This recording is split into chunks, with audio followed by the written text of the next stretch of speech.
വിജ്ഞാനമൂർത്തിം ദ്വന്ദ്വാതീതം ഗഗനസദൃശം തത്വമസ്യാദിലക്ഷ്യം ഏകം നിത്യം വിമലമജലം സർവധി സാക്ഷിഭൂതം ഭാവാതീതം ത്രിഗുണരഹിതം സദ്ഗുരും തം നമാമി. സദാശിവസമാരംഭാം ശങ്കരാചാര്യമധ്യമാം അസ്മദാചാര്യപര്യന്താം വന്ദേ ഗുരുപരമ്പരാം. കൃഷ്ണായ വാസുദേവായ ദേവകീനന്ദനായ ച നന്ദഗോപകുമാരായ ശ്രീഗോവിന്ദായ നമോ നമഃ. വസുദേവസുതം ദേഹം കംസചാണൂരമർദ്ദനം ദേവകീ പരമാനന്ദം കൃഷ്ണം വന്ദേ ജഗദ്ഗുരും. നമസ്കാരം. പൈലൂർ അഗ്രഹാരം പ്രധാന ക്ഷേത്രം ശ്രീകൃഷ്ണസ്വാമി ക്ഷേത്രം. ചതുർബാഹു ശംഖുചക്ര ഗദ വെണ്ണയിലാണ് ഭഗവാൻ കുടികൊള്ളുന്നത്. ക്ഷേത്രത്തിന് ഏകദേശം പഴക്കം എന്ന് പറയുകയാണെങ്കിൽ 1700-നും 750-നും ഇടയിൽ നിർമ്മിച്ചതായിട്ടാണ് പുരാണങ്ങൾ പറയുന്നത്. 1850 മുതലുള്ള ചരിത്രങ്ങളെല്ലാം നമ്മുടെ കയ്യിലുണ്ട്. ഇപ്പം തന്നെ നമ്മുടെ കുടുംബ പാരമ്പര്യം തുടങ്ങുന്നത് 1809 അച്ഛൻ ഇതിൻ്റെ എല്ലാം എടുത്തു വെച്ചിട്ടുണ്ട്. അത്രയും പുരാതനമായ ക്ഷേത്രം പൈലൂർ അഗ്രഹാരം. പഴയ പേര് ഗോവത്സപുരി. പശുക്കൾ കൂടുതൽ ഇവിടെ വളർന്ന് അതിൽ കൂടിയിട്ടാണ് അന്ന് വരുമാനം ഉണ്ടാക്കിക്കൊണ്ടായിരുന്നു ബ്രാഹ്മണ ജനങ്ങൾ ഇവിടെ താമസിച്ചിരുന്നത്. അന്ന് ഇവിടെയുള്ള രാജാവ് ഇവിടെയുള്ള ക്ഷേത്രകാര്യങ്ങൾക്കും അതേപോലെ തന്നെ നമുക്കറിയാം പാചക ജോലിക്കും ആയിട്ട് അതേപോലെ തന്നെ പൂജാതി കർമ്മങ്ങൾക്കും വേണ്ടിയിട്ട് കുറേ പേരെ കൊണ്ട് സ്ഥലം കൊടുത്ത് ഇരുത്തി അവർക്ക് കൃഷികളെല്ലാം നൽകിക്കൊണ്ട് താമസിപ്പിച്ചു എന്നുള്ളതാണ് ചരിത്രം പറയുന്നത്. അങ്ങനെയുള്ള ഒരു മഹാസന്നിധിയുള്ള ക്ഷേത്രമാണ്. വെങ്ങനാട് ദേശം എന്നാണ് ദേശം അറിയപ്പെടുന്നത്. 5 പഞ്ചായത്തിൽ അറിയപ്പെടുന്നതാണ് വെങ്ങനാട് ദേശം. കൊല്ലങ്കോട്, എലവഞ്ചേരി, വടവന്നൂർ, മുതലമട എന്നീ പഞ്ചായത്തുകൾ ചേർന്നതാണ് ഈ വെങ്ങനാട് ദേശമെന്ന് പറയുന്നത്. കൊല്ലങ്കോട് രാജവംശം അവരുടെ ക്ഷേത്രങ്ങളുമെല്ലാം ഈ പരിസരത്തുണ്ട്. വളരെ നല്ല രീതിയിൽ പ്രവർത്തിച്ചുകൊണ്ട് ഇവിടെയുള്ള ആൾക്കാർ 1970 വരെ ഏകദേശമുള്ള വീടുകൾക്കെല്ലാം കൃഷിഭൂമി ഉണ്ടായിരുന്നു. ലാൻഡ് റിഫോംസ് ആക്ട് കൊണ്ട് നമുക്ക് നാശം സംഭവിച്ചതിൻ്റെ അടിസ്ഥാനത്തിൽ അവർ ജോലി തേടി ഇവിടെ അഗ്രഹാരങ്ങളെല്ലാം വിറ്റ്, കാരണം സാമ്പത്തികമായിട്ട് ഇവിടെ ഒന്നും ഇല്ലാത്തൊരവസ്ഥയിൽ ആയതുകൊണ്ട് ഇവിടെ നിന്ന് മറ്റു ഭാഗങ്ങളിലേക്ക് പോയി ജോലി സമ്പാദിച്ച് ഇന്ന് നല്ല രീതിയിൽ കഴിയാനുള്ളൊരവസരം എല്ലാവർക്കും വന്നു ചേർന്നിട്ടുണ്ട്. അത് ഗ്രാമദേവതയായ ശ്രീകൃഷ്ണസ്വാമിയുടെ പ്രത്യേക അനുഗ്രഹമാണ്. ഇതിൻ്റെ അടുത്ത് തന്നെയാണ് പുരട്ടിയിൽ ഭഗവതി ക്ഷേത്രം. ഈ ഗ്രാമക്കാർക്കെല്ലാം തന്നെ ബ്രാഹ്മിൻസിന് ഒരു അടിമക്കാവുകളുണ്ടാവും.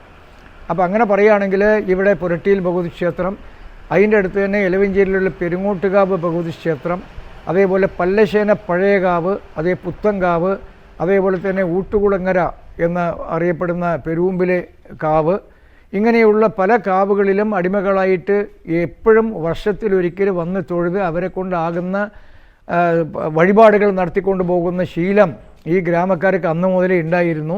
ഈ വെളിയിലുള്ള ആൾക്കാരുടെ പരിപൂർണമായിട്ടുള്ള സഹായ സഹകരണം കൊണ്ടാണ് ആദ്യത്തെ കുംഭാഭിഷേകം 56 കഴിഞ്ഞ ശേഷം 78 കഴിഞ്ഞു. അതിനുശേഷം 94 ഇവിടെ കൊടിമരം വെച്ചുകൊണ്ട് ഒരു കുംഭാഭിഷേകം നടത്തി. അതേപോലെ 2008 ഒരു കുംഭാഭിഷേകം അസ്തനക്ഷത്രം ഇടവത്തിൽ നടത്തി.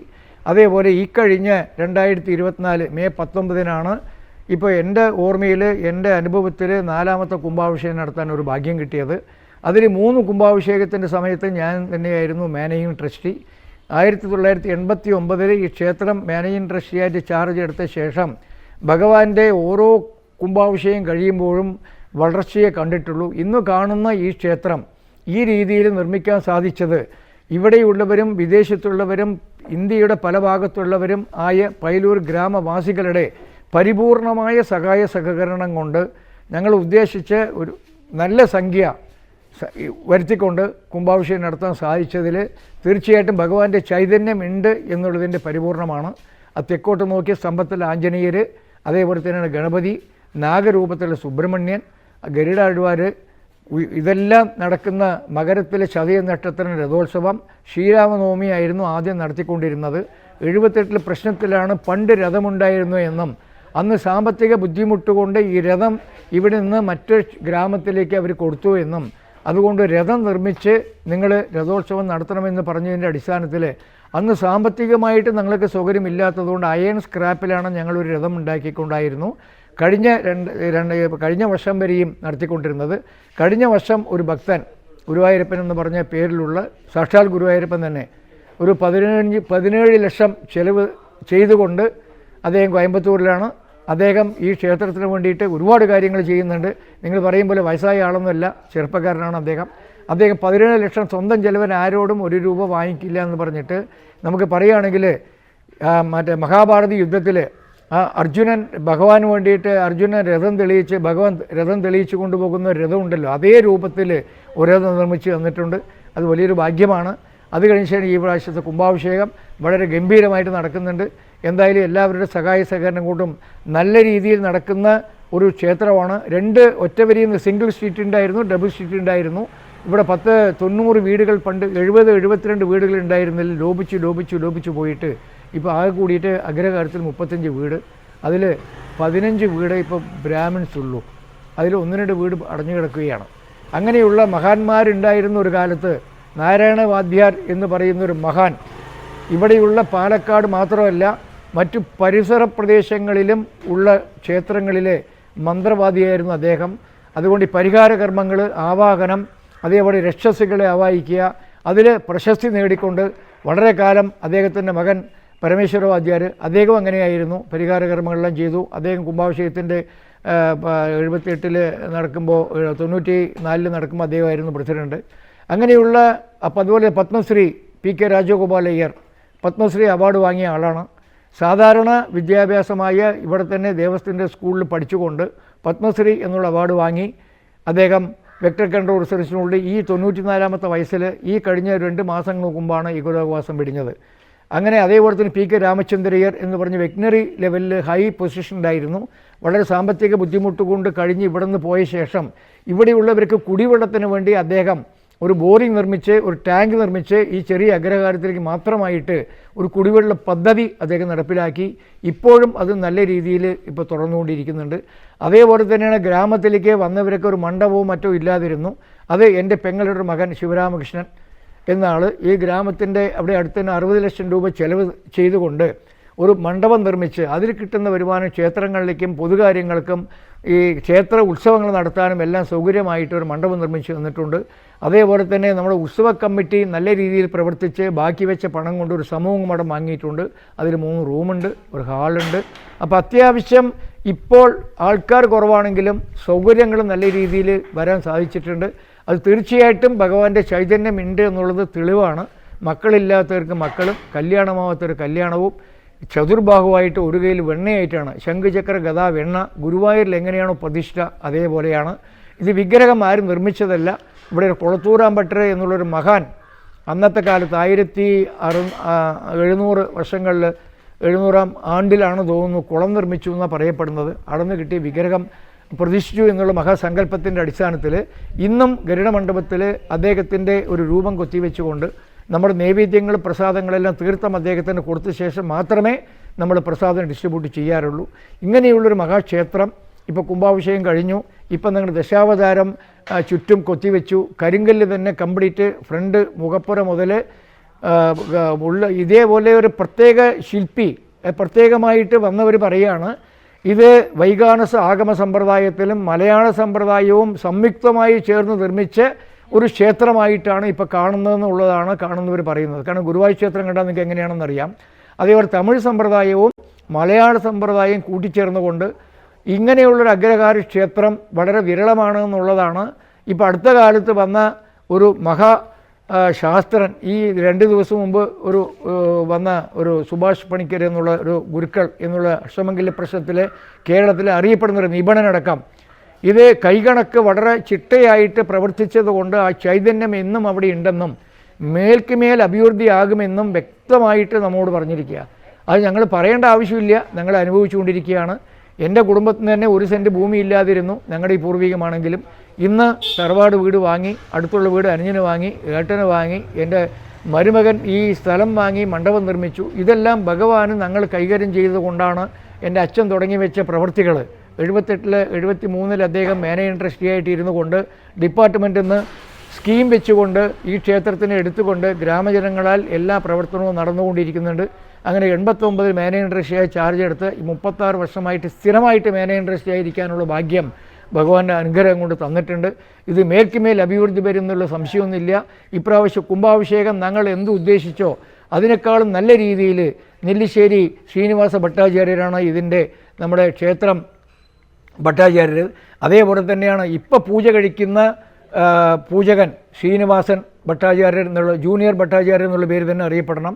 കാരണം വേറൊരു ക്ഷേത്രത്തിനും ഇല്ലാത്തൊരു മഹിമ 5 തലമുറകളായിട്ട് അവർ തുടർച്ചയായിട്ട് ഇപ്പോൾ ഇവിടെ പൂജ കഴിച്ചു വരുന്നത് 5ാമത്തെ തലമുറയാണ്.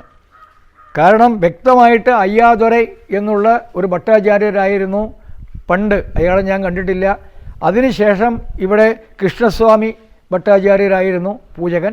അതിനുശേഷം വെങ്കിടഭരതൻ എന്നുള്ള ഭട്ടാചാര്യരായിരുന്നു. ഇപ്പോൾ അദ്ദേഹത്തിൻ്റെ മരുവനാണ് പിന്നെ വെങ്കിട കൃഷ്ണൻ കുറച്ചു കാലം ചെയ്തു. ഇപ്പം അദ്ദേഹം സഹായം ചെയ്തുകൊണ്ടിരിക്കുന്നുണ്ട്. അതിനുശേഷം ഇപ്പോൾ ശ്രീനിവാസൻ എന്നുള്ള ഭട്ടാചാര്യർ, അയാൾക്ക് എത്ര ചെയ്താലും പോരാ, ഭഗവാന് എത്ര അലങ്കാരം ചെയ്താലും പോരാ. പേര് ശ്രീനിവാസൻ പോലെ തന്നെ തിരുപ്പതി വെങ്കടാചലത്തേക്ക് എങ്ങനെയാണോ അതേപോലെ ഇപ്പോൾ നമ്മൾക്ക് എല്ലാ കാരുണ്യവും ഞങ്ങളും ഞങ്ങളുടെ മക്കളും ഇന്ന് സൗകര്യമായി ഇരിക്കണമെന്നുണ്ടെങ്കിൽ എല്ലാവർക്കും ഉയർച്ചയുള്ളൂ. കല്യാണം കഴിയാത്ത ആരുമില്ല. ഇവിടെ നല്ല രീതിയിൽ എല്ലാ ശുഭകാര്യങ്ങളും നടക്കുന്നുണ്ട്. ഇപ്പം മണ്ഡലാഭിഷേകം നടക്കുകയാണ്, കുംഭാഭിഷേകം കഴിഞ്ഞിട്ട്. ഈ 30-ാം തീയതി അതേപോലെ തന്നെയാണ്, പറയാതിരിക്കാൻ വയ്യ. കുംഭാഭിഷേക ദിവസം തന്നെ കൽപ്പാത്തിയിലെ ഹരിഭാഗവതർ നേരിട്ട് വന്നിട്ട് അദ്ദേഹത്തിൻ്റെ വക സമർപ്പണമായിട്ട് അഷ്ടപതിയും രാധാകല്യാണവും 29 നടത്താം ശനി ഞായറായിട്ടെന്ന് പറഞ്ഞു. അതേപോലെ ഭട്ടാചാര്യർക്ക് ഒരു താല്പര്യം, ഈ കുംഭാഭിഷേകം കലശം കാണാത്തവർക്ക് കാണാൻ വേണ്ടിയിട്ട് 108 കലശ അഭിഷേകവും 16 ദ്രവ്യ അഭിഷേകവും കളഭാഭിഷേകവും ഈ 2 ദിവസം അന്നദാനത്തോട് കൂടിയിട്ട് വളരെ ഗംഭീരമായിട്ട് ഭഗവാന് നടത്താൻ ഇപ്പോൾ തീരുമാനിച്ചിട്ടുണ്ട്. അതാണ് ഇപ്പോഴത്തെ അവസാനത്തെ ഉത്സവം. അത് കഴിഞ്ഞാൽ നമുക്കറിയാം മകരം ചതയം നക്ഷത്രമാണ് ഇവിടുത്തെ ഉത്സവം, രഥോത്സവം. അത് പഞ്ചദിനമാണ്. അത് 7 ദിവസമായിട്ട് വരും. 5 പഞ്ചദിനമായിട്ടാണ് സങ്കല്പം. കാരണം വാസുശാന്തി കഴിഞ്ഞ ശേഷവും ഈ കൊടിയിറക്കണം ആറാട്ടും കൂടി കണക്കാക്കുമ്പോൾ 7 ദിവസത്തെ ഉത്സവമായിട്ട് നടക്കുന്നുണ്ട്. അതേപോലത്തെ ഉഷപൂജ വളരെ ഗംഭീരമായിട്ട് നടക്കുന്നുണ്ട്. ഉഷപായസത്തോട് കൂടിയിട്ടാണ് നടക്കുക ഉഷപൂജ. അതേപോലെ കർക്കിടകത്തിൽ മഹാഗണപതി ഹോമം. അതേപോലെ തന്നെയാണ് ചതയ നക്ഷത്രത്തിലാണ് നമ്മുടെ രഥോത്സവം, അതും വളരെ ഗംഭീരമായിട്ട് നടത്തുന്നുണ്ട്. ശ്രീരാമനവമിയാണ് ഇവിടുത്തെ രാമനും ശ്രീകൃഷ്ണനും ഒരേപോലെ ചൈതന്യം. കാരണം അന്ന് 2 പേർക്കും ഉത്സവ വിഗ്രഹങ്ങൾ ഉണ്ടാക്കി വെച്ചിട്ടുണ്ട് ഇവിടെ. പിന്നെ ആഞ്ജനേയകാരം പറയാതിരിക്കാൻ വയ്യ. നിത്യം ആഞ്ജനേയർക്ക് വടമാല, പാനകപൂജ, അവൽ നൈവേദ്യം. ഒരു മംഗള ആഞ്ജനേയർ എന്ന പേരിൽ തന്നെയാണ്. മംഗളകരമായി എന്തൊക്കെ വേണോ അദ്ദേഹത്തിന് പ്രാർത്ഥിച്ചാൽ വായുഭഗവാന്റെ പരിപൂർണ്ണ അനുഗ്രഹം, രാമചന്ദ്രസ്വാമിയുടെ അനുഗ്രഹം പരിപൂർണമായി കിട്ടുന്ന ഒരു സന്നിധി കൂടിയാണ് എന്ന് പറയാനും കൂടി ഞാൻ ആഗ്രഹിക്കുകയാണ്. എന്തായാലും ഈ ട്രസ്റ്റ് ഇങ്ങനെയുള്ള വലിയൊരു ദൗത്യം ഏറ്റെടുത്തുകൊണ്ട് ഇപ്പോൾ ഇവിടെ വന്നിരിക്കുന്നത് ഗാന എന്നുള്ളത് ഞാൻ അറിയുന്ന അവർ വളരെ 2010 വരെ കൗൺസിലറായിരുന്നു. ഇപ്പോൾ ബ്രാഹ്മണ സഭയുടെ കാര്യമായിട്ടൊരു പ്രവർത്തിക്കുകയാണ്. അപ്പോൾ കൽപ്പാത്തി ഈ ട്രസ്റ്റ് വളരെ നല്ല രീതിയിൽ ഇങ്ങനെ ഒരു ദൗത്യം ഏറ്റെടുത്തതിന് അവരോട് അനന്തകോടി നമസ്കാരം ഞാൻ അറിയിക്കുകയാണ്. ഇത് മേൽക്കുമേൽ ഈ ബ്രാഹ്മണരുടെ കൂട്ടിപ്പിടിച്ചുകൊണ്ട് ഈ സനാതനധർമ്മത്തിൻ്റെ അടിപ്പടയുള്ളത് ബ്രാഹ്മണരാണ്. കാരണം വേദം ഇത് അഭ്യസിക്കുന്നതും വേദത്തിന് പ്രചരണം കൊടുക്കുന്നതും സനാതനധർമ്മം നിലനിന്നാൽ മാത്രമേ ലോകം നിലനിൽക്കുള്ളൂ എന്നുള്ളതിൻ്റെ ഭാരതത്തിൻ്റെ ആ ദർശനം ലോകരാജ്യങ്ങൾക്ക് മനസ്സിലാക്കി കൊടുക്കാനുള്ള ഒരു ഉദ്യമത്തിന് വേണ്ടി പ്രവർത്തിക്കുന്ന ഈ ട്രസ്റ്റിന് എല്ലാവിധ ആയിരം ഐശ്വര്യങ്ങളും ഉണ്ടാകട്ടെ എന്ന് ഈ അവസരത്തിൽ പ്രാർത്ഥിക്കുകയാണ്. ഞങ്ങളുടെ ഗ്രാമത്തിലും വന്ന് ഇത് എടുത്തതിന് എത്ര പറഞ്ഞാലും മതിയാവില്ല. എല്ലാവർക്കും അനന്തകോടി നമസ്കാരത്തോട് നിർത്തുന്നു. നമസ്കാരം.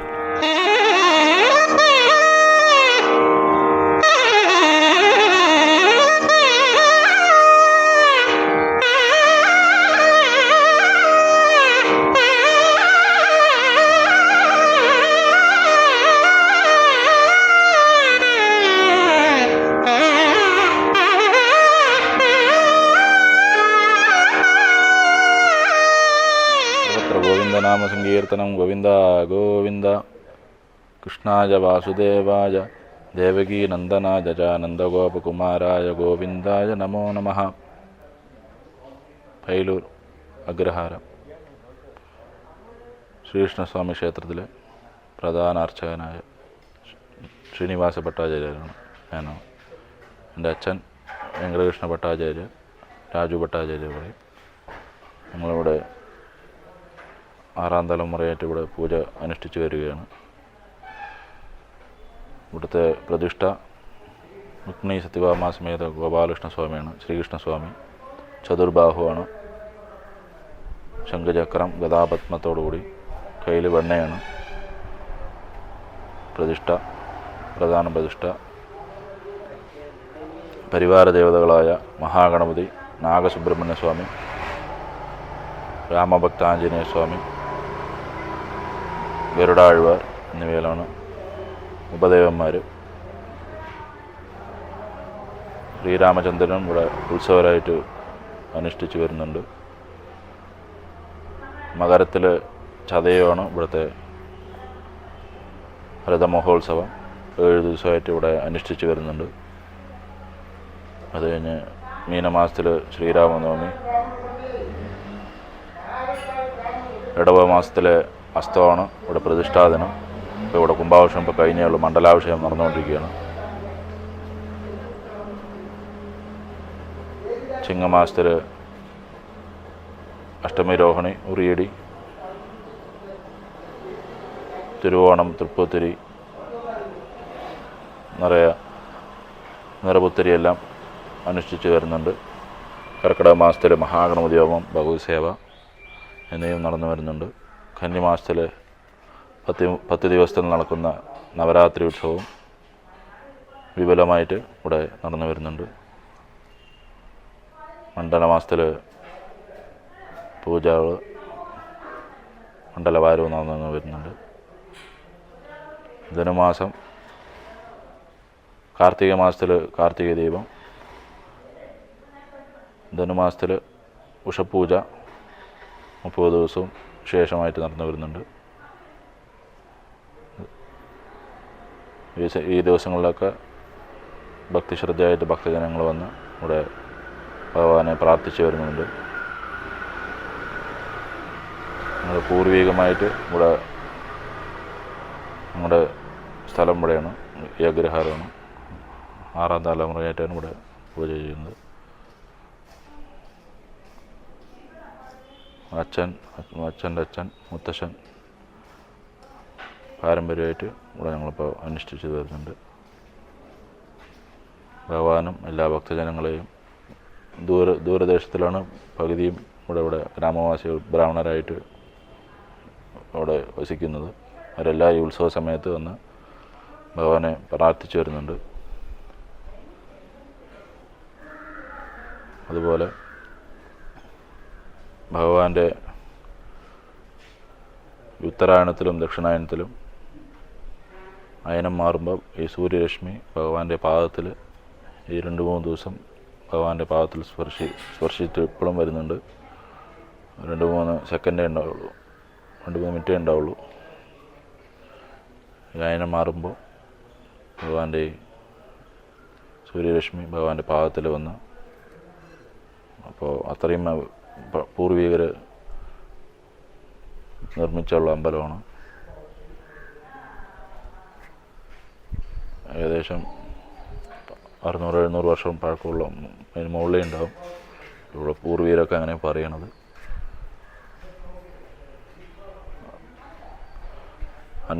ദേശത്തു നിന്ന് അന്യഗ്രാമത്തിൽ നിന്നൊക്കെ നിറയെ പേര് വന്ന് പ്രാർത്ഥിച്ചു പോകുന്നുണ്ട്.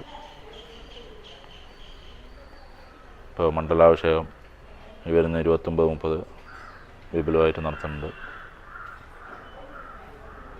കുംഭാഭിഷേകം വിപുലമായിട്ട് ഭഗവാന്റെ അനുഗ്രഹത്തോടുകൂടി നന്നായി നടന്നു. അതിലെല്ലാം നിറയെ ഭക്തജനങ്ങളൊക്കെ പങ്കുകൊടുത്തു. എല്ലാവർക്കും ഭഗവാന്റെ അനുഗ്രഹം കിട്ടുമാറായിട്ടും പ്രാർത്ഥിച്ചുകൊണ്ടു. ഉത്സവത്തിന് 7 ദിവസമാണ്.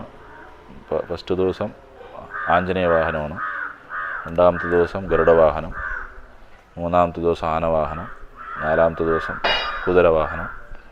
ആ ദിവസം ലക്ഷാർച്ചന വിപുലമായിട്ട് നടക്കുന്നുണ്ട്.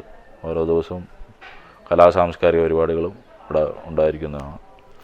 5ാമത്തെ ദിവസമായ അന്നാണ് തേര്, ചതയ നക്ഷത്രത്തിന്. അതും എല്ലാ ഭക്തജനങ്ങളുടെയും സഹായ സഹകരണത്തോടുകൂടി നടന്നു വരുന്നുണ്ട്. 6ാമത്തെ ദിവസം ആറാട്ടോടുകൂടി അവസാനിക്കും. 7ാമത്തെ ദിവസം അന്നാണ് ധ്വജാവരോഹണം. അതും വിപുലമായിട്ട് നടന്നു വരുന്നുണ്ട്. സർവത്ര ഗോവിന്ദനാമ സങ്കീർത്തനം. ഗോവിന്ദ ഗോവിന്ദ.